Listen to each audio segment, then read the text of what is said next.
Ukifika ile time hautasema hukuambiwa nimekuwa nikisikiza Karis na unajua niambia. Mimi nahakikisha unapata hizi information.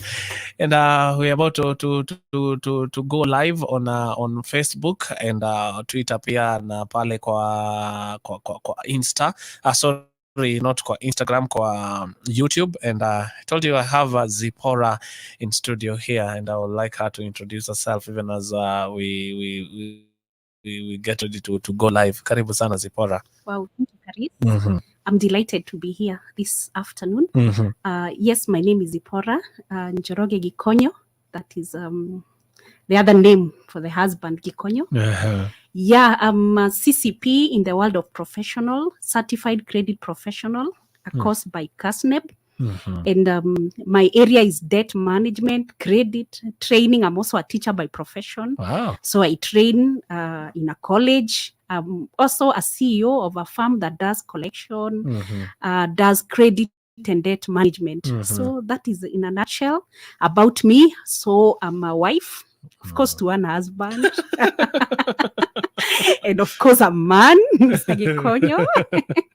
And I'm a mother of 3. Wow. A teenager, and the others are below the age of 13. Wow. So I'm happy to be in Hope FM.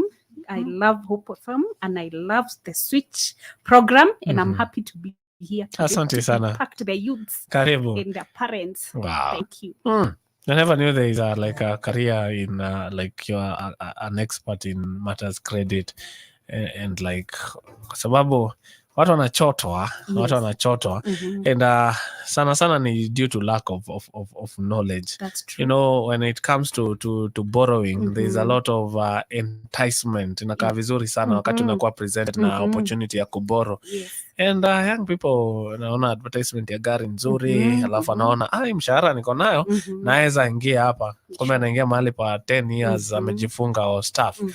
Yeah, so it's also very important for me to have this conversation. And you're talking about just understanding debts and loan and components of a good or bad debt, good or bad debt or loan. Let's start with from tuseme debt 101, hiyo class tunaita hivyo. Yeah, sure. Ndio tumekuja siku ya kwanza kwa class. Right. When you have such an opportunity, where do we start? We start with you know what the debt is, and maybe loan is just from there. Wow. Yeah, I think I would start with what is a debt, because I know we talk about loans, and we have these products have been made available everywhere, all around us. If you go to civil servants' offices, to private companies, you always see on the notice board, do you want a quick loan?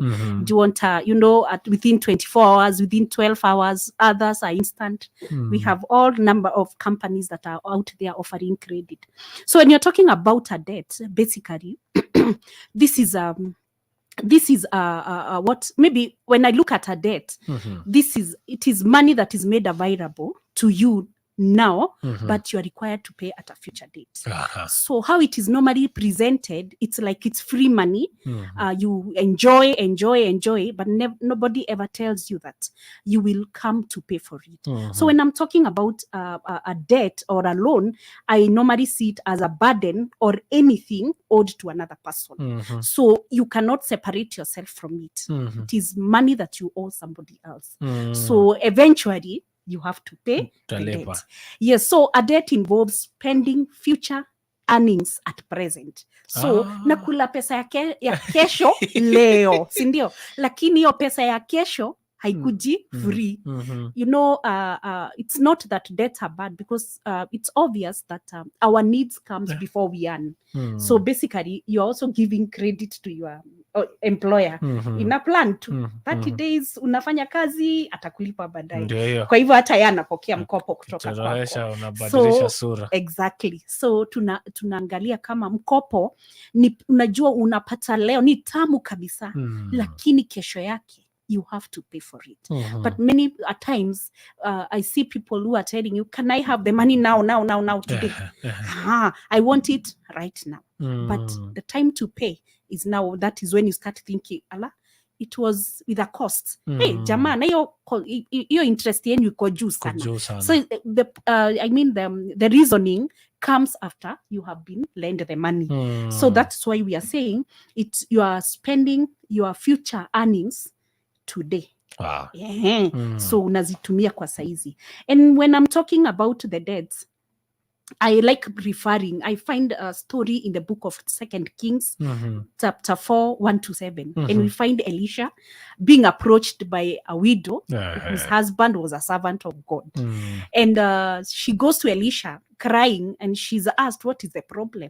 He says that my creditor, the creditor of my husband, is here and is demanding that my 2 sons to go and be servants to him. So this one, I can see that sometimes even as we take the debts, it's also good to know. Actually, the Bible says that the borrower becomes a servant to the lender. True. So you become a servant of the person who has lent you the money. And you cannot wish away the debt. You have to pay for it. Yeah. So, and it comes with a defined tenor. That is a term. So lazima ulipe. Kukopa ni lazima ulipe. So those are the things that we find. So we normally see when you're taking a debt or when you're taking a loan, actually, apparently we are in a predatory kind of world where people are selling the loans. They will never tell you the other side of the coin. They only show you how the money will help you, how the money will make a difference in your life. But they never tell you that this money is not for free. Because in that loan, the loan will contain the interest, which sometimes is very high. Imeandikwa na maandishi kidogo. Lazima utumie what you call a magnifying glass so that you are able to read. Na saa zile uko na shida Karis, hata usomangi, unamwambia ni sign wapi na wapi, unachukuanga hiyo form haraka, unamwambia when am I getting the money? So we never get to internalize that this is not free money, it comes with an interest. That money will require me to commit my incomes for a given period of time. So I'll be denying myself a given amount of the income that I earn on a monthly basis as I service the loan. So unapata huyu msee hajajipanga. Zile pesa anafaa kulipia mkopo, pale bado ndizo anatakiwa kulipia house rent. So ana choose nikae bila hao in Nairobi ama wherever you are, ama nilipe mkopo. So those are the things that we need to know. So it contains an interest and the principal. So, and that is why utapata most of the time somebody will start thinking about repaying when they have already spent the money. And that is when now you're saying, can we negotiate? And the point of negotiation was before you receive the debt. So hapo pale unajipata already ulishajifunga na kalamu mwenyewe, ukasema nimekubaliana nitaweza kulipa 20,000 kila mwezi. And probably earning 30,000. I mean, utajiuliza 20,000 nimepeana nilipe loan, na nibaki na nini ya matumizi. So those are the things that we need to understand. Even as the youth, we need to know that when you want to live in pleasure, you want to enjoy, you have to have that nice car. It comes with a cost. So it's good you sit down before you borrow. You sit down. I think in our other sessions we'll be able to ask ourselves what is contained in that, what costs are included when they are giving me a credit or the loan. Yeah. So we see a loan causes fixed cash outflows for the given period of time. Kwa hivyo lazima ukae chini, you analyze useme, manze, nitaweza kujipanga na hii pesa inabaki juu nikilipa mkopo. So most of the time unapata hatu kufanya hiyo hesabu. So wakati tumeendelea ndio unapata watoto wamefukuzwa school fees, hakuna, umepata maybe an emergency, hakuna pesa emergency, yote ulicommit kwa loan. So unapata inakuwa hard. So unasema wacha ni default, wacha huyu jamaa wa mkopo wangoje, let the bank wait, let the circle wait, let whoever wait, I sort my other issue. Kaa mbaya. Alafu unaanza kucheza ile mchezo ya paka na panya, si ndio? Unajificha, simu unabadilisha, tutaangalia hiyo effect zote za mkopo along the way. So alone, therefore we say amount to repay depends on the principal, tumesema hiyo, the schedule of the loan disbursement. Unajua kuna hiyo kitu unasema wacha wanipe, nitawambia nitakuwa nalipa 20,000. Lakini me in my heart najua nitaweza kulipa only 10,000. So once you start now paying 10,000 instead of 20,000 a month, you start getting penalties. Sasa hizo penalties zinaenda zikibuild. So unajipata uko na penalties for the loan, uko na ile principal, uko na nini, then unajiuliza kwani nimelipa hii loan sijui for 6 months. I normally see people write in their social pages, wanasema nimehadaiwa, sijui nilichukua mkopo ya hii kiwango kwa huu muda, lakini nimelipa sijui for the last 1 year na hii kitu haishi. These people are stealing from me. They're not stealing from you. You are not telling us the truth. Maybe ulichukua, you were supposed to pay 20,000, lakini ukacommit 20,000, only you can afford 10. So inakuwa na penalty, inakuwa na interest, hizo vitu zote zinazidi pale. Wow. Kwa hivyo maybe as we ponder on that, our next question that I want us to ask ourselves, are loans or are debts bad? Are they bad? Is it, maybe we could answer that with a yes or a no. Debts are good, and equally debts can be bad. From where I see it, mi naogopa sana kwa sababu nimeona watu wakichotwa, nimeona watu hata wakiaibika. Mtu hapa Thika Road mi huona mambo. Gari na kataa kuenda, imezimiwa the other side. Siku hizi at least niliona wanajaribu kuficha number plate wakibeba gari yako. Right, that's nice. Mtu ametulia tu pale ndani na simu yake, anabebwa na gari yake. And I don't know, that makes me afraid of borrowing. But I also have ambitions and projects that I think nahitaji boost. Yes. Yeah, so there is a part of me that says mbaya. Plus I've also seen some people have done very big things when it comes to na loan na kukopa mahali. Yes. So I'm also here wanting to see the good and the bad. Sure. As a young person. And I love that first conversation because these are knowledge that we need to have in the fingertips. Hakuna excuse saizi because hata vijana betting. Nachukua ya kubet, nachukua ya kuwekelea. Siku hizi hata unaona ndio ungare, unaona kitu unasema wacha niingie hapa kwa simu, alafu ununue. And you think of it, you're like, I could have survived with this particular thing. I would have survived without it, but kuna ile pressure. Wacha niende. So as we come back, because I want us to go to the other side of the studio for business, I think we now get to, loans good or bad. Somebody writing here anasema, I think we can start with this question. So I do not agree with the last statement that you could be confused about how much you should be paying back. I borrowed for a project 9 years ago and up to now I've not even done half, and I pay religiously. Some lenders are exploiting wananchi, and I wish there could be some regulation. Borrowing for a project is very good, but the cost of the loans can be fair to Kenyans. Wow. Sema kuna vitu imefichwa. Kuna vitu imefichwa chini ya carpet. Ile hatuambiangwi. Yeah, that's true. Actually, when you're taking the loan, there's so many costs that are never disclosed to you. And maybe I had thought that we would mention about those costs because we normally have the interest aspect. There are other third-party charges that are normally included pale, ambazo ni kama insurance. Kuna ile tunaita excise duty ile ya serikali, kuna stamp duty, kuna cost wengine tunakuanga tumefichwa pale ndani. Kuna security registration fee ambayo uchajiwi. Yani you are charged.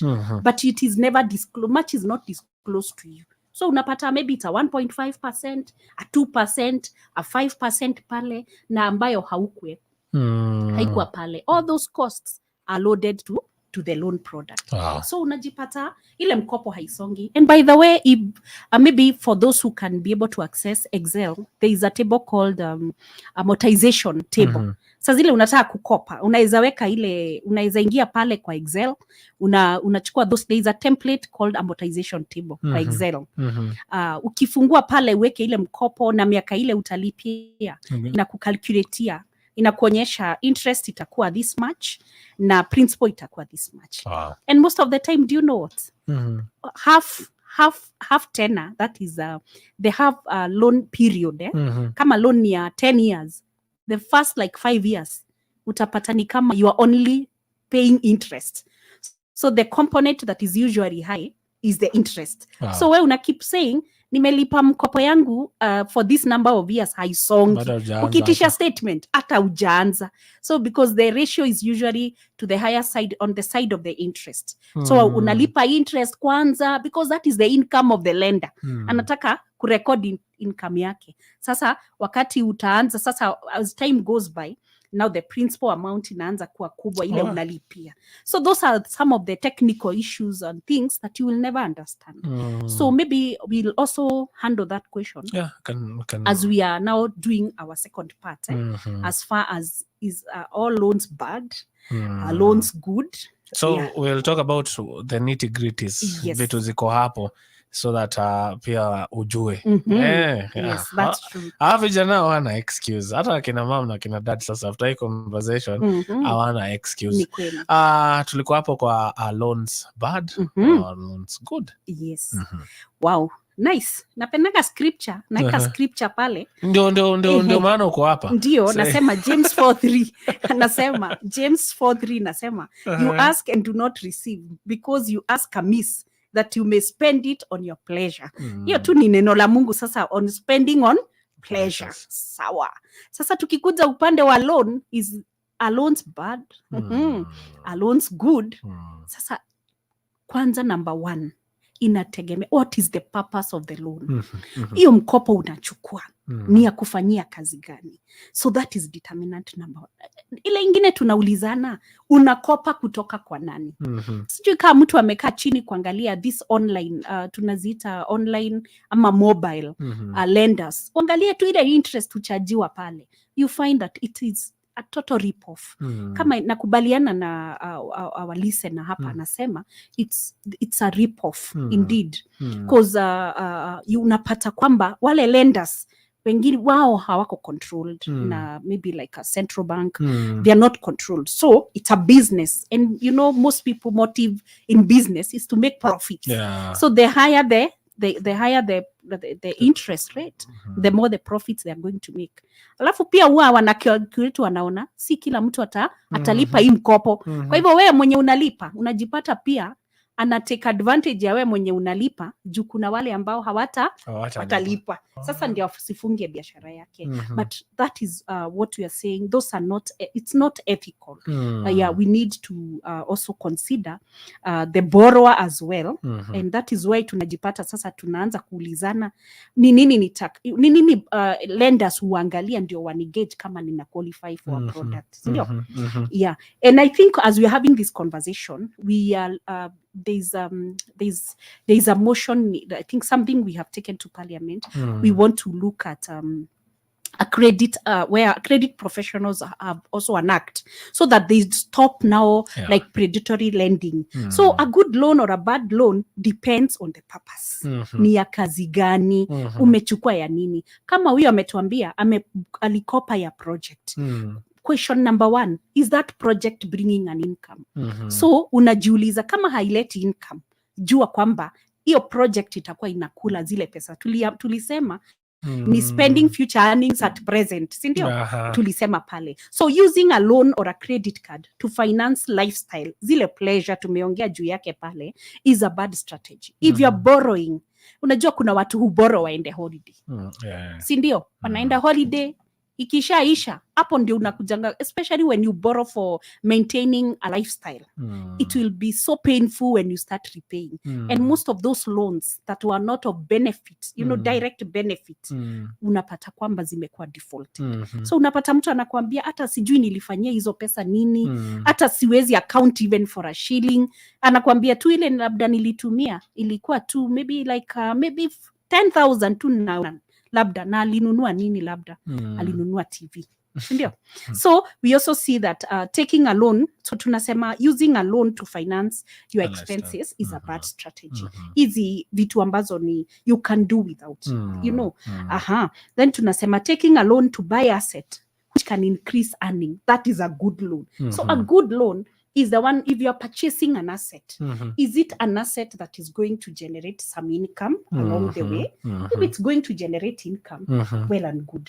Some assets like, najua kama we mwanarika pia, unataka kununua plots, you know, the way you keep advertising mashamba. Kwanza, huko kwetu Central, yes. Kama una kashamba, kama hujatoboa. Wewe tu uko nje. So kwanza naulizana kila nyumbani, koraika gapi? Sure. So that's what we are seeing. Sometimes you may buy that asset, but instead of increasing in value, in a decrease. Unapata? So pale in a decrease, remember pale kuna interest ambayo inazidi kuongezeka pale. So unapata at the end of the loan, ukimaliza kulipa, ile asset ulinunua imedepreciate, value yake iko chini. Hata ukitaka kudispose, you can't recover the money you purchased with, the interest you have paid, the other costs you have incurred. So we can also say that assets that do not generate earnings or whose value decreases in comparison to amount of interest paid is a liability. Unajua in account tunaongea juu ya assets na liabilities. So if that asset is inakuitisha, na ndio hapo tutaenda kuulizana hiyo swali ingine, is a personal car an asset or a liability? Kichukua mkopo, si ndio? So tunaona kama hiyo asset umenunua, it's not generating an income, hiyo itakuwa mkopo mbaya. Kama hauna uwezo na hujapanga your finances, hapo unajipata uko kwa matatizo. Wow. So another one, bad loan is taking a loan to start a business. Hapa ndio nataka nikuulize, taking a loan to kwanza biashara, because sasa vijana wataanzaje, watafanyaje kazi, wataestablish aje biashara zao bila pesa? Na sasa tunasema create employment, create your own employment. Ndio. Bas, wacha sasa nimesema kuna pahali nataka to underline to start a business. Nimeunderline hapo. But taking a loan to expand a business is a good idea. Okay. So most people want to start a business in a big way. Anataka kibiashara man, ukipita pale unapata iko well stocked, iko na vitu mzuri, iko street ya, unajua tunasema huku juu ya Moi Avenue, ndio?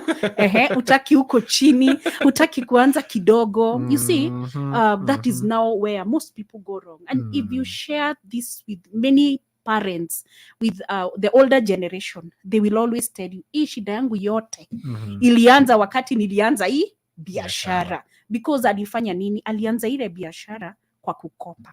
Na hata hujajua market, hujajua whether there are customers who want the product you are selling. Ndio unapata mtu ameanza biashara, amefungua hardware kubwa, akanunua mabati akajaza. Kule watu wataki mabati. There are things for repairs, maybe, you know, hizo vitu za interior. Sasa mabati yako pale imelalisha pesa. Customers wanakuitisha zile vitu hauna. Kule hii ni mkopo pia, you are not selling. So unapata biashara mingi ambazo mtu alikopa aanzishe zinaanguka. So that is consider as a youth, unataka kuanza biashara, start small. Usitake kuanza big. It's not the big that makes money. Start small, test the waters. Have a relationship maybe with a lender, with a circle, hivyo. Sasa hata ukichukua utaweza chukua kidogo, unalipa, una grow. But most people are not patient. They want to kilon. Tunajua tunapigia wangu wa simu. Unaambiwa, mbona hauchukui? Si ukujie na una qualify this much. It's not about what you qualify. It is what do you want to do with the money? What is your purpose? So a bad loan is the one we take without a purpose. A bad loan is the one we take to start a business. To start. Zingine labda umeshajua iko sawa na umeambiwa, lakini most of the time utapata new business ukikopea unaenda chini. Yeah. Plus hata mtu akikwambia hiyo biashara iko sawa, yeye anafanya ni relationship yake na clients wake. Wewe uja build relationship yako na clients wako. Ni kweli. So inachukua muda mrefu. So that is what we are saying. Wow. And why should I not take a loan for a new business? I think until it is tried, a business idea is just but a wish. So tunaona until umeanza, umejua, hapo ndio utasema hii biashara yangu inaniweza. So that is we can say that a loan is good, fine, lakini purpose kwanza kaa chini na ulize purpose ni ya kazi gani, and maybe with time we'll maybe as we continue we look at a number of things that we need to do. So maybe that question, maybe I ask you as Karis, is a personal car an asset or a liability? I have a car. It is a liability. Mbona ibu ambia wanarika juu wanapata kazi hivi, the first thing ananunua Subaru, si ndio, ya kwenda Naivasha kama ingizi dola. Tuambie, is a car an asset or a liability? I will say it's for me where I see it, iko ya loan but ni liability already. Sasa na imagine mtu amechukua loan kununua gari. Yes, I will say it's a big no. It's a big no. It's a big no. And maybe you need the car, yes, but maybe you do not need the model of the car that you are riding right now. Yes. Yeah, so naweza sema wisdom. Afadhali liability kidogo kuliko liability kubwa. That's how I'll see it. Yes. Wow. But for us, maybe around Kanairo, you'll look at a car as a very important thing, going to work, taking your family to shugulis and stuff. Yes. So that might be the reason why you see young people are driving these cars out there from loans or other savings. I don't know. Yes. But if it's not bringing in, I'll see it as a sure. Maybe think of a car before we think of the car. Yes, that's how I'll say it. That will move you from point A to point B. Usitake class. Sindio? Kangu nikakusonga tu. Na ukitaka class, si unachukua kauba. Unaitisha gari mzuri ama kahaya. Wakati unataka kwenda mahali, unataka kufunguliwa gate kwa heshima. But taking a loan to buy a car, I know of so many young people who have taken serious loans to purchase a car. Then they park the car. Alafu unaongezea na credit card, my friend, ya kufuel. So shida zako zinaenda zikiongezeka. So I think that is something that we need to think of. So think of first the purpose. Think of the loan will be good. From whom am I borrowing? Ni nani huyu ananikopesha? Because that is also a bad loan can be a bad because of the person who lent you the money. I think from the conversation we've lined up, I think we'll talk about maybe things to look out for before you consider a loan from a particular lender or something, because from just what you've just shared, mimi hata nasikia ni kama it's a serious thing. Sio kitu tu ya kuingia tu kwa simu na kuchukua hiyo 50k. Sio kitu tu ya kuingia tu kwa bank na kusema this is my income, nipatieni 5 million. It's a serious thing. And sadly shida zetu ndio zinatukimbiza mbio hivyo. Mungu atusaidie. Lakini pia we can do due diligence when it comes to these things. Naona ni serious thing hapa. Hata nimeogopa zaidi. Usiogope kwa sababu with time as we continue with this conversation later days, tutaangalia ni how can I build my capacity to borrow. So that niko na hiyo nime create room na nime join sacco, nina save, nafanya hizo mambo zote tutaangalia so that you have an option of borrowing. Yani hautadepend na mtu mwenye anakupigianga simu, mwenye amekupea flyer kwa street, mwenye ameweka kimbao. So you'll choose the bond you want to choose. Kuna relative wangu karibu tupigane vibaya sana. I got a call. Kauliza wewe ni wau tunakujia kichwa yako. Kichwa yangu aje. So ituka loan akaweka mimi kama guarantor mahali. And naona WhatsApp mtu ametafuta hata picha ya mtoto amenitumia.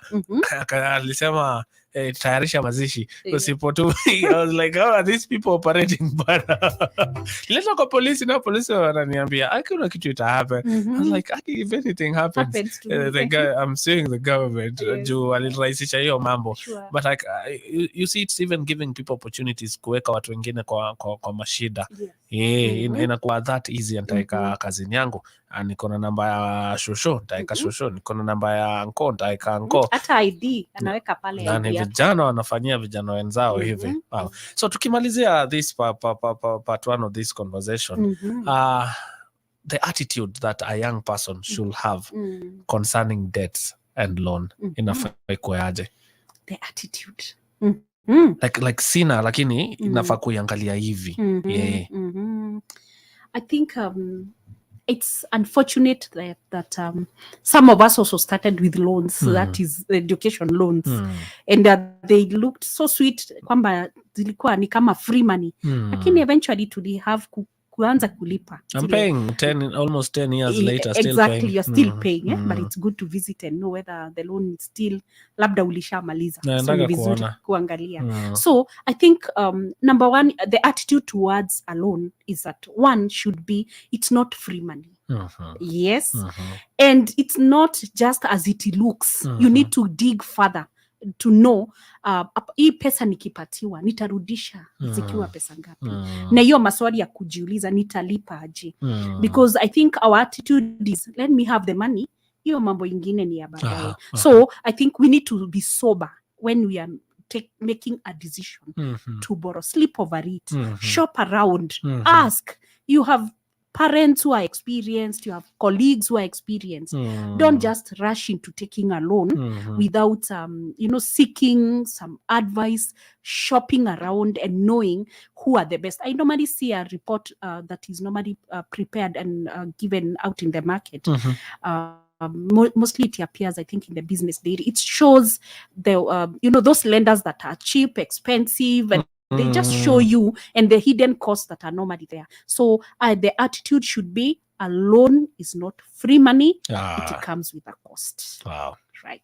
No, Japange, do due diligence. Yes. And people appreciating this conversation. Dennis Mugera anasema I'm learning so much. Mary Mwikali also anasema I'm here to learn. And of course, knowledge is power. You have to be very willing to learn. Sure. Kwa sababu ukishajua then unajua nitaenda left ama nitaenda right.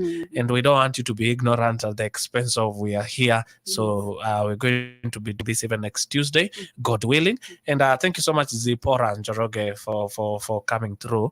And mimi naweza piga kelele hapo mpaka kesho, lakini when an expert comes here and speaks inakuwa beneficial kwangu na inakuwa beneficial kwa listeners pia. Sure. So nasema asante kwa kukubali mwaliko. So maybe somebody who has a question or a follow-up question they will want to, first of all, I encourage you to write in so that I compile those questions. I think we can have a question and answer session before tumaliza hii series. But also maybe it's burning. How can somebody reach you? All right. They can reach me on my line, which is 0722 68 1114. They can reach me on that. I'm also in the social pages. I'm on Facebook, Zipporah Njoroge. I think I'm also in YouTube as well. Yeah, there. Yeah. So you can reach us in any form that maybe that is easier for you. And I think I can say it is a pleasure sharing this knowledge. Wow. Yeah, to the people out there, and especially the youth. They are at my heart. Yeah, I like mentoring the youth. Yes. Wow. And you're in the right place. Yes. Thank you so much. Maybe I know somebody who's listening. Musharimie. Nemusalimie. Nasalimia Jane Muathi akiwa kwa nyumba. She's a listener of Hope FM in my house in the kitchen. She keeps listening. So Jenny, I say hello. I say hello to James. I say hello to Mary and all the others at Tumaini, CDMS, wote tunawasalimia. Wamesalimika. Kisha special greetings kutoka kwangu. All right. And thank you so much, ladies and gentlemen, for tuning in.